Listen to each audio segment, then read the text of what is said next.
Hi guys, I'm Nathan. And I'm Caleb. We're Alabama Capital, and you you're are watching watching Bubble Bubble Glitter Glitter TV. TV. Yeah. So, you guys are brothers. How did you guys both get into music? Well, we've been doing like music our whole lives, so it was kind of natural. But the way we started this was we started writing one day and realized we were pretty good at writing songs together, and we just decided to give ourselves a name, and we came up with Alabama Capital because our last name was Montgomery. So we just kind of just started playing music, you know, just because It's always funny came because I naturally. think you said we're brothers, and we're obviously twins, but I think we were both kind of born into music. Like it's just something we've loved to do from day one. So the fact that we're twins and we were kind of given like this like musical partner from day one is kind of really cool. So what would be your guys' ultimate goal in your career? To rule the world, that kind of thing. Like, kidding. You know, just have as many people hear our music as possible. We are always into like when fans come up to us and tell us our songs like touch them in a certain way or like help them through something.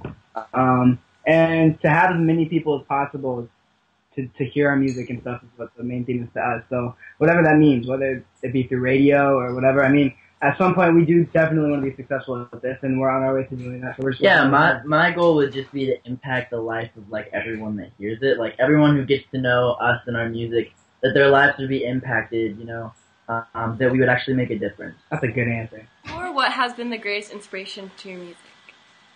Honestly, You answer everything. we're kind of okay. You know, go ahead. The next question you can take. You might guess. Now, like as musicians and as songwriters, we're kind of influenced by everything. There's all kinds of people and experiences that we draw off of. Our family, our friends. Like we have a song called "Sorry" actually that was actually written about a girl we are very close to and her dad. Her dad actually left her, and we wrote a song about that. And it's just other people's experiences that are close to us. We kind of draw off that as well as our own personal ones. It's life funny. in general, really. I mean, Yeah, it's funny because when music is so close to who you are, it really is a part of who you are. So you draw inspiration and influence for your music from literally the people you meet, from how different things impact your life. Like music really does, it's kind of born out of your life, and that's definitely not any different for us. You've been working with Sean Campbell. What has that been like? It's been awesome. He's an awesome guy. He is. Great person. You know, like the way that kind of came about is like we had a cover on YouTube called Stereo Hearts, and he was telling us like he heard that cover actually in Starbucks. He was actually in Starbucks in between meetings. He does a lot for Atlantic Records, and he was working a lot with Cody too. At that point, but and he was in between meetings and stuff, and he happened to be on his Twitter, and people were tweeting our video at him, and people tweet him so many videos every day that he just happened to click on ours, and he said that when he heard it, he shut his computer really fast because he said he was in LA and he didn't want anybody else to hear it. No, but he said then, and he just contacted us, and ever since then we've had a very good, long working career with him. Sean is an awesome person because he's kind of like a member of our family now. I mean, we stayed, when we went to LA, we actually stayed with him and his family for a long time, and he's actually been over to our house as well and stuff, so, here in Cincinnati. So, you know, so we're kind of more family members than even just coworkers, so he's kind of just a really big member of our family, and, it's just been an awesome experience. Yeah, getting to know Sean has definitely been one of the best parts of our journey so far, for sure. Because he's just such a nice, very person classy overall. guy. Yeah, definitely. Very classy. What can you tell us about some new projects you guys have been working on? Yeah. Ooh, wait, can I answer this? Yeah, you know what? You go, girl. Show everybody my light. Okay. It's like an instant disco. Don't like, show people your light. You're not supposed to pull your light up. Anyway, hide my light. Anyways. No, new project. He has an issue with that. I keep telling him. We've been writing a lot recently. We've been going down to Nashville. We were just there. We're meeting with some pretty awesome producers. One of which does a lot of work with Taylor Swift. We're just really excited about our new projects because we feel like we're really able to find us and kind of really get out what we want to get out of us in this project. It kind of veers. The reason we're excited is it's very true to us. It kind of veers away from. Stop was a great song and we loved it, but it wasn't really who we are as musicians. So we kind of veered away from that a lot, and we're going. We're just excited to kind of show the world. Yeah. That's the best way to put it. If you guys could see anybody perform, past or present, who would you want to see? Ooh. Past or present. Can you see anyone perform? See, that's a tough question. There's so many. Probably some homeless dude with a guitar. Really? No. No, to be honest, One Direction. Just kidding. You know what I'm thinking? I know a lot of older acts. I don't know if you guys are familiar with like U2. Yeah. The Beatles. Honestly, I obviously. think it would be amazing to see Boyz II Men perform Yeah, live. Boyz II Men. Because they're able to do things vocally without like help from anything. modern technology. Yeah, they're pretty epic. Michael Jackson would be amazing. Michael Jackson for sure. His show is spectacular. But yeah, I would definitely pick like U2 or Boyz II Men. That's my answer. Definitely. Yeah. And I think I answered mine in between your answers. Do you guys have any hidden talents? Hidden talents. Good question. Yeah, but mine are staying hidden. I'm an awesome nose picker, to be honest. Ew. No, I'm just Why kidding. would you say that? You know what? Like, we're both also really into things. We're into sports. I do a lot of running. I can touch my nose with my tongue. I can do that. We both played soccer when we were younger. It was like it wasn't anything big though. Hidden talent, though, man. What do you do? I'm good at running. It's so good. I yo-yo a little bit. I do a little bit of yo-yoing, you know, when I'm just chilling. What are we good at, man? Are we good at anything?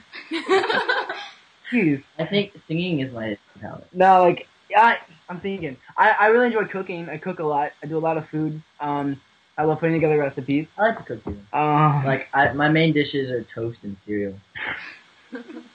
I'm really good at cooking though. I think. Pretty good at that. Yeah. So let's fix those. Well, I did. Although when Mom was making soup the other day, I did fix it by adding curry.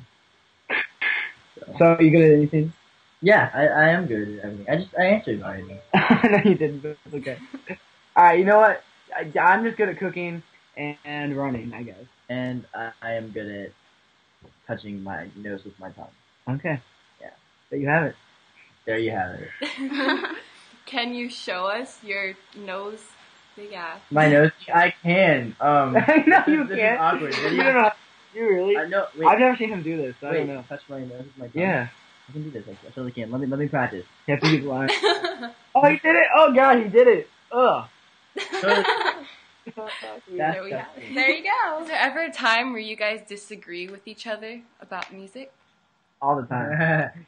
It happens, but we All would the never time. talk about it. No, all the time. Like, when we write, that's what's so cool though about like what we do and stuff, and when we're writing songs and stuff, like we both bring different flavors and different things to the table.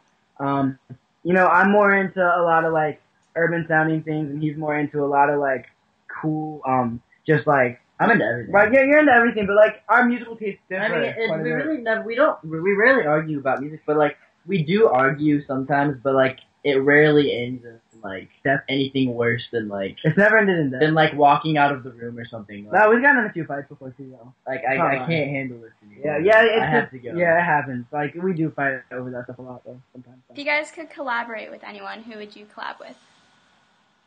I'm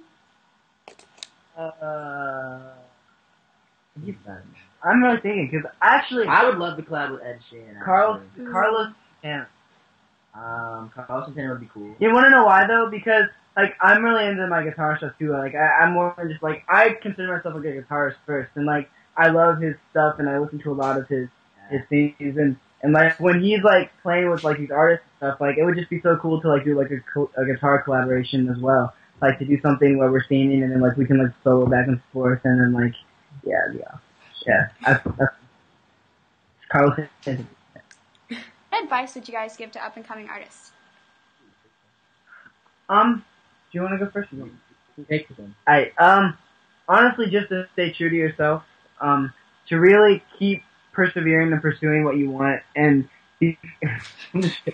and form as many relationships as possible. Because Definitely. in this business, it's really not even like sadly, it's not even about who's the most talented. It's really about who's the most friendly, and like you kind of have to be. You have to be friends with a lot of people, so you need above everything to be a very charismatic, friendly person. My advice would be, because, you know, for as long as we've been doing stuff and stuff, I would say, like Nathan said first, is to stay true to who you are, but I think that's important on, like, every level. Like, stay true to who you are musically and stay true to who you are as a person, because if you don't, then you're gonna hate doing what you do more than you love it. And that's really sad when you're in this business and you're doing stuff, you're making music, but you hate it more than you love it. And you need to make sure that you're doing stuff that you know you're gonna love like 20 years from now, not just like right now. So definitely be yourself.